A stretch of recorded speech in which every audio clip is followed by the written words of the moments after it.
नमस्कार सभी किसान भाइयों को। किसान भाइयों, आप सभी का स्वागत है फार्मिंग ज्ञान चैनल में। तो किसान भाई, इधर देख सकते हैं धान की रोपाई शुरू हो चुकी है। किसान भाइयों, जो धान की नर्सरी है बहुत ही ज़रूरी है, इसमें ध्यान रखना, क्योंकि हम लोग लेबर से ट्रांसप्लांट यानी रोपाई का कार्य करवाते हैं।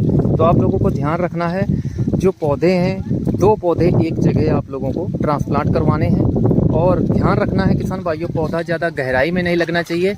बहुत ज़्यादा गहराई में लगने से किसान भाइयों पौधा जो है टीलर नहीं निकाल पाता है। आप लोगों को ध्यान रखना है, लेबर के पास में रहना है, उनको बताना है सिर्फ 1.5 इंच से गहरा पौधे को कभी ना लगाएं।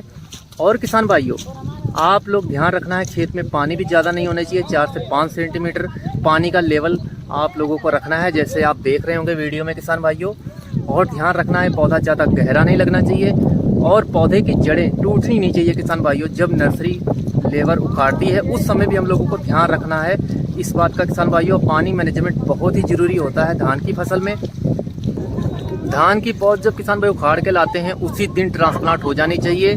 दूसरे दिन आप लोगों को पौध नई तरीके से उखाड़ के फिर ट्रांसप्लांट करनी चाहिए। देखिए यहाँ पे ट्रांसप्लांट का काम शुरू है और इधर देखिए यहाँ पे खाद डाली जा रही खेत के अंदर।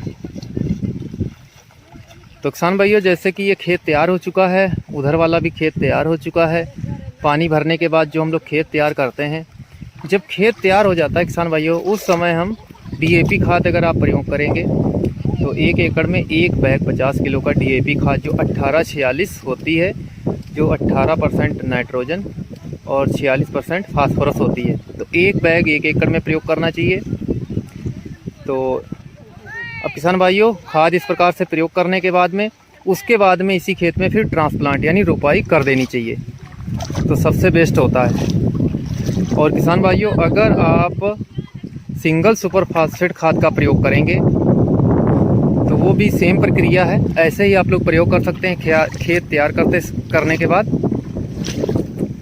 और सिंगल सुपर फास्फेट जो आप प्रयोग करेंगे किसान भाइयों, उसकी मात्रा लगभग आप लोग प्रयोग कर सकते हैं 3 बैग 1 एकड़ में। अब सिंगल सुपर फास्फेट जो खाद होती है किसान भाइयों सबसे बेस्ट मानी जाती है, लेकिन असली खाद होनी चाहिए।